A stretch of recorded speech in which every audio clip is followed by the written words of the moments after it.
হরে কৃষ্ণ বন্ধুরা, রাধে রাধে। আশা করি রাধা গোবিন্দের কৃপায় তোমরা সকলেই অনেক ভালো আছো। তোমাদের সকলকে জানাই রাধা গোবিন্দ ইউটিউব চ্যানেলে আবার একবার স্বাগত। তো বলেছিলাম আমি সাক্ষী গোপালের কাহিনী নিয়ে তোমাদেরকে একটি ভিডিও দিব, কিন্তু বন্ধুরা কোনো এক কারণে সেই ভিডিওটি আমার বানানোই হচ্ছিল না। তো আজকে চলো ভিডিওটি বানাই এবং তোমার সাথে শেয়ার করি সাক্ষী গোপাল কাহিনী। সাক্ষী মানে বুঝতেই পারছো যে ভগবান নিজে সাক্ষী দিতে গিয়েছিলেন ভক্তের জন্য। চলো শুরু করা যাক। দক্ষিণ ভারতের দুই ব্রাহ্মণ ছিল, তারা ঠিক করলো তারা বিভিন্ন তীর্থে দর্শন করতে যাবে। তাই তারা ঠিক করলো বিভিন্ন তীর্থে গেলেন, তারা বেনারস, কাশী, হরিদ্বার, এরকম বিভিন্ন তীর্থে। তারপর তারা ঠিক করলো বৃন্দাবনে যাবে। বৃন্দাবনে আসার আগেই সেই বৃদ্ধ ব্রাহ্মণের শরীর অসুস্থ হয়ে গেল। তখন যৌবন ব্রাহ্মণটি মানে জোয়ান যে ব্রাহ্মণটা সে ঠিক করেছিল, মানে সেবা করেছিল, তার অসুস্থ ব্রাহ্মণকে সেবা করেছিল, তার অসুস্থতা ঠিক করে। এই কারণে যৌবন ব্রাহ্মণকে বৃদ্ধ ব্রাহ্মণ বলেছিল, আমি তোমাকে আমার মেয়ের সাথে বিয়ে দিব। তারপর তারা বৃন্দাবনে আসলো। বৃন্দাবনে এসে ভগবান অনেক দর্শন করলো, রাধারমণ মন্দিরে গেল, তারপর হলো বাঁকে বিহারী মন্দিরে গেল, তারপর তারা গোবিন্দ মন্দিরের পাশে গোপাল মন্দিরে আসলো। আর তখন সেই যৌবন ব্রাহ্মণটা বললো, জোয়ান ব্রাহ্মণটা, তুমি তো বাড়ি গেলে কথাটা ভুলে যাবে, তাই তুমি একটা কাজ করো, গোপালের সামনে সাক্ষী রেখে কথা বলো যে তুমি সত্যিই তোমার মেয়ের সাথে আমার বিয়ে দিবা। কিন্তু যৌবন ব্রাহ্মণটি মানে জোয়ান ব্রাহ্মণটি কিন্তু কোনো আশার জন্য সেই বৃদ্ধ ব্রাহ্মণের সেবা করেনি, কারণ বৃদ্ধ ব্রাহ্মণদের সেবা করলে বা যে কোনো ব্রাহ্মণের সেবা করলে ভগবান খুশি হয়। গো ব্রাহ্মণ হিতায়চ, মানে ঠাকুর খুশি হয়, তার জন্য সেই ব্রাহ্মণের সেবা করেছিল জোয়ান ব্রাহ্মণটি। তারপরে সেই বৃদ্ধ ব্রাহ্মণটি গোপালের সামনে প্রতিজ্ঞা করলো, মানে সাক্ষী রাখলো যে হে গোপাল, আমি তোমার সামনে সাক্ষী করছি যে আমি আমার মেয়ের সাথে, মানে বৃদ্ধ ব্রাহ্মণটা বলল, জোয়ান ব্রাহ্মণের বিয়ে দিব।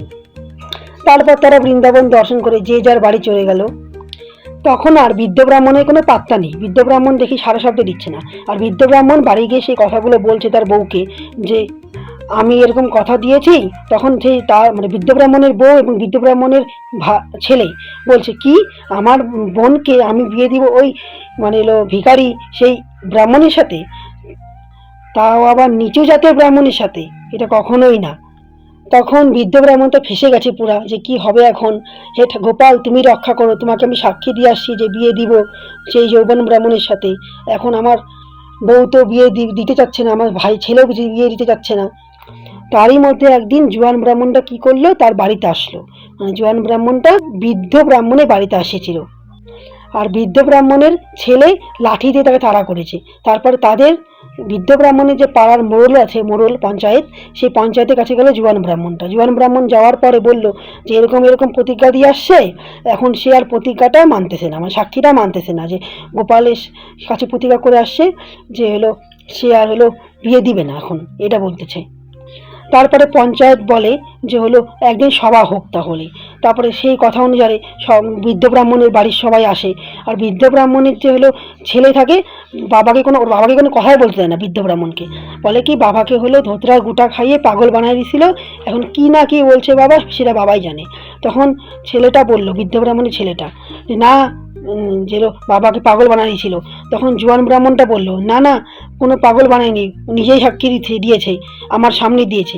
তখন বৃদ্ধ ব্রাহ্মণের যে ছেলে বলল, যদি গোপাল এসে এখানে সাক্ষী দিতে পারে তাহলেই যদি গোপাল এসে এখানে সাক্ষী দিতে পারে তাহলেই আমি আমার বোনের সাথে সেই জোয়ান ব্রাহ্মণের অবশ্যই বিয়ে দিব। আর এলো যে মানে বৃদ্ধ ব্রাহ্মণের ছেলে ভাবতো যে গোপাল তো পাথরের মূর্তি, গোপালকে আর আসতে পারবে এত দূর, এটা কি সম্ভব কখনো? আর জোয়ান ব্রাহ্মণ আর বৃদ্ধ ব্রাহ্মণ তো জানতো যে যতই গোপাল হলো পাথরের মূর্তি থাক, গোপাল তো সাক্ষাৎ পরমেশ্বর ভগবান, গোপাল চাইলে কি না হয়। তাহলে বৃদ্ধ ব্রাহ্মণের ছেলে বললো যে যদি গোপাল নিজে এসে সাক্ষী দেয় এখানে, তাহলে আমি অবশ্যই দিয়ে দিব আমার বোনের সাথে বিয়ে। তারপরে সেই জোয়ান ব্রাহ্মণটা আবার বৃন্দাবনে গেল। বৃন্দাবনে গিয়ে গোপালের কাছে কান্নাকাটি করতেছে গোবিন্দ মন্দিরের পাশে, গোপাল তুমি আমার সাথে চলো, সাথে চলো, অনেক ডাকাডাকি করছে গোপালকে। যখন গোপালকে ডাকাডাকি করলো, গোপাল তারপরে অনেক ডাকাডাকির করে সাড়া দিল। যে তখন গোপাল খেলতেছে ভক্তের সাথে, যে কি ব্যাপার, তুমি এত কাঁদাকাটি করছো কেন? বলে গোপাল, তুমি তো সবই জানো, তুমি আবার না জানো কি এমন কিছু? তারপরে গোপালকে বলতেছে তুমি আমার সঙ্গে চলো, জোয়ান ব্রাহ্মণটা। তখন গোপাল বলে কি, তুমি কখনো জানছো যে পাথরের মূর্তি হেঁটে গেছে? কারণ জোয়ান ব্রাহ্মণটা বলছে গোপাল যদি কথা বলতে পারে, গোপাল তাহলে হেঁটে যেতে পারবে না কেন? তারপরে গোপাল বললো ঠিক আছে আমি যাব, কিন্তু আমি কিন্তু না খেয়ে রাখতে পারি না, তোমাকে প্রতিদিন ভোগ দিতে হবে। গঙ্গা জীবন ব্রাহ্মণটা বললো, তুমি যে আসবে আমি টের পাবো কিভাবে? তখন বললো, আমি যে আসবো আমার পায়ের নুপুরের আওয়াজ হবে। এরপরে গোপাল ভক্তের সাথে হাঁটা শুরু করলো।